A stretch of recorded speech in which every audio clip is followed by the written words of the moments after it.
شروع میں نے سورہ الانعام کی ایک ورس کوٹ کی تھی، ان الحکم الا للہ، جو حکم ہے صرف اللہ کا ہے، یعنی کمانڈمنٹس جو ہے ایبسولوٹ اتھارٹی اللہ کی ہے۔ پھر اسی قرآن میں اللہ رب العزت نے فرمایا ما آتاکم الرسول فخذوہ وما نہاکم عنہ فانتہوا، آپ صلی اللہ علیہ وسلم جس کا حکم دیں، جو چیز دیں وہ لے لو، اور جس سے روکیں اس سے رک جاؤ۔ اب یہ بتائیں ان دو آیات کی روشنی میں اسلامی طرز حکومت میں رولز آف گورننس کے کون سے پرنسپل سیٹ ہونے چاہیے؟ بسم اللہ الرحمن الرحیم۔ بھائی صاحب، دونوں آیتیں جب آپ ان دونوں کو ایک ساتھ ملا کے دیکھتے ہیں تو اس سے جو نتیجہ اخذ ہوتا ہے، عقل اس کی گواہی دیتی ہے، وہ یہ ہے کہ رسول اللہ صلی اللہ علیہ وآلہ وسلم جو کچھ فرمائیں گے وہ سب کچھ اللہ کا ہے۔ یعنی دوسرے لفظوں میں رسول کریم کی ذات گرامی اللہ کے حکم کے تابع ہے، اور جو کچھ آپ کی زبان مبارک سے نکلے گا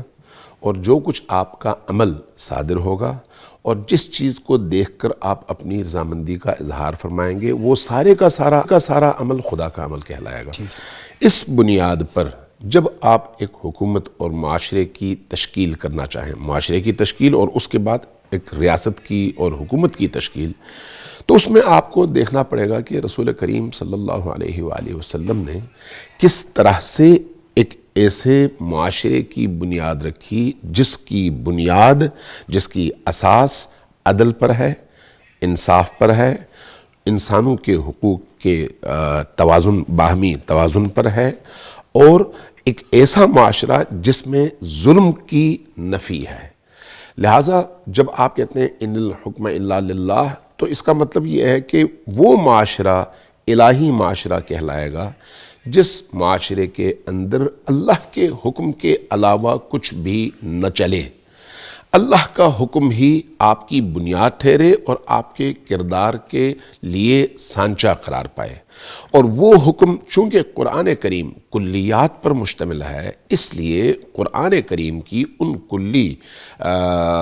کلی قواعد اور اصولوں کی عملی شکل رسول کریم کی ذات اقدس اور آپ کا فعل اور آپ کا عمل ہے۔ بنابراین اب ہمارے لیے حجت کہلائے گی وہ چیز جو رسول کریم کی ذات انور میں، ذات اقدس میں ہم دیکھیں گے۔